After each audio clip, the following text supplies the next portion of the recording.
Okay, so I told you guys in the preview video that I would come back with official plays for week 1 of the NFL season, and with 11 days remaining till the first Sunday of football, I feel like now is the time. I'm going to give out 4 official free money plays, and afterwards I'm going to share my thoughts on a few games that I looked at but didn't end up taking.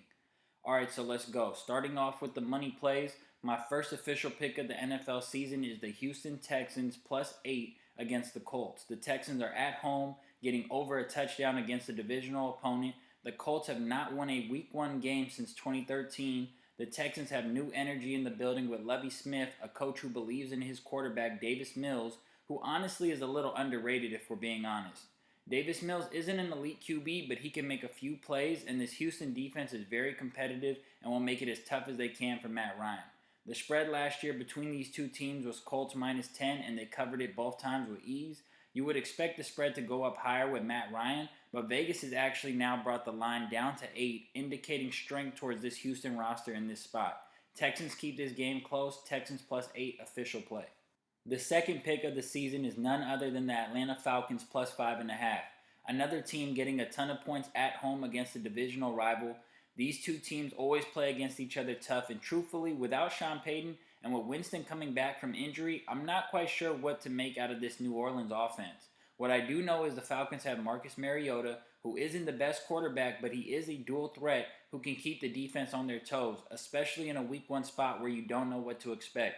I think this spread should be closer to 3. It opened up at 3.5, and it appears to be the game with the most lopsided action on it. We're fading everybody here, and we're taking the Atlanta Falcons plus 5.5. Next up, the New York Giants plus 5.5. This is another underdog in week 1, this time on the road. The Giants, led by Brian Daboll, the man behind the Bills' offense the past few seasons, is now here to turn New York's fortunes around. Daniel Jones is no Josh Allen, but he is a dual-threat QB who I think can keep the Titans on their toes in week 1, just enough to sneak by with a cover and potentially a win.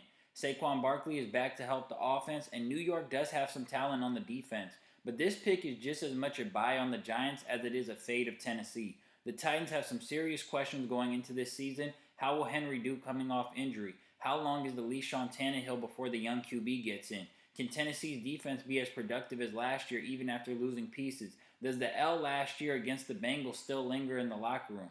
So many things to figure out with this Tennessee team, and most likely they will be a fade team for me this season. For these reasons, I love the Giants plus 5.5. And with my last pick, I promise they're not all underdogs. I know people get uncomfortable trusting underdogs. Disclaimer, I don't bet like that. I'm not a pro versus Joe guy. I'm not an underdog versus favorites guy. I take what I take based off what makes sense to me with my system of numerical / situational betting. With that being said, the Chargers minus 3.5 at home against the Raiders is the play. The Chargers are in the ultimate revenge spot. They lost their season finale to the Raiders last year, and it kept them out of the postseason. They're going to want this game badly. They have made tons of upgrades to the roster, and last season they covered this exact same line at home early in the year versus the Raiders.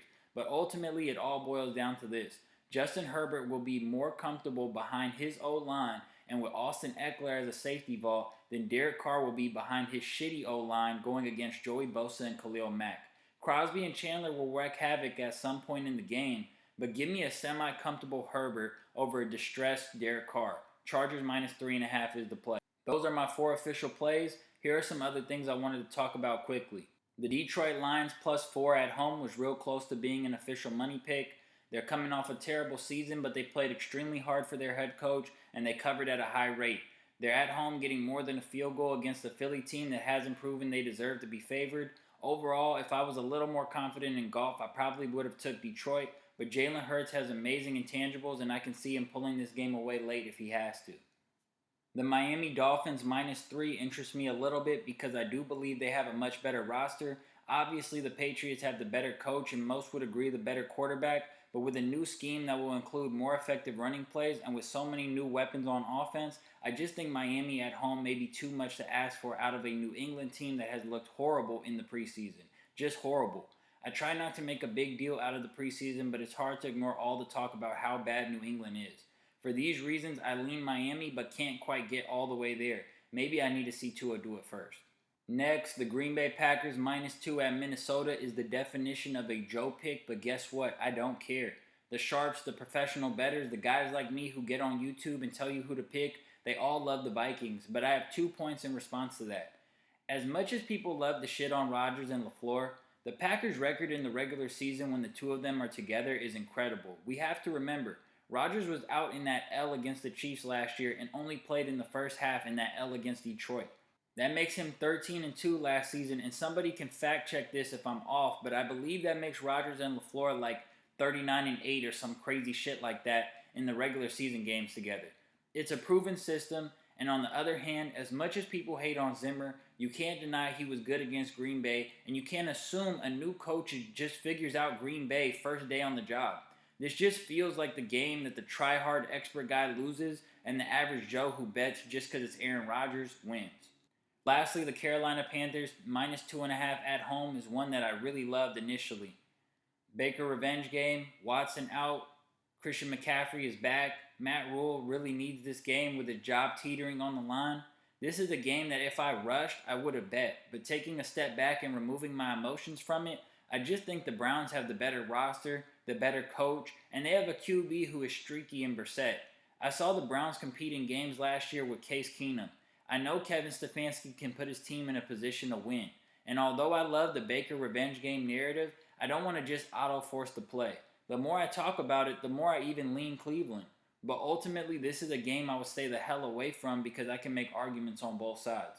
So once again, I'm not touching any of those games that I was just discussing. I just wanted to talk about them. The official plays for week 1 are Texans +8, Falcons +5.5, Giants +5.5, and the Chargers -3.5.